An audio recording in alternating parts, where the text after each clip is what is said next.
Foam rolling your calves. You want to start at the bottom portion of your calf near your Achilles tendon.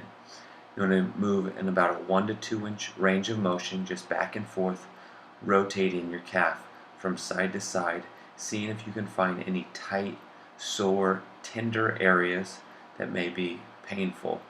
As you slowly do those movements, you work slowly up the leg about another 1 to 2 inches, all the way up to the top of the calf, rotating your leg from side to side, moving it back and forth till you get all the way up to the top of the calf.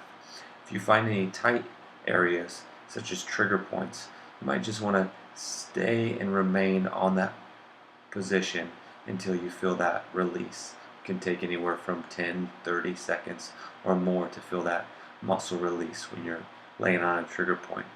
Once you've done all the way up, what you do is go all the way up, big ranges of motion, all the way throughout the whole range of motion of the calf. That helps reduce and relieve all the tension and all the additional knots.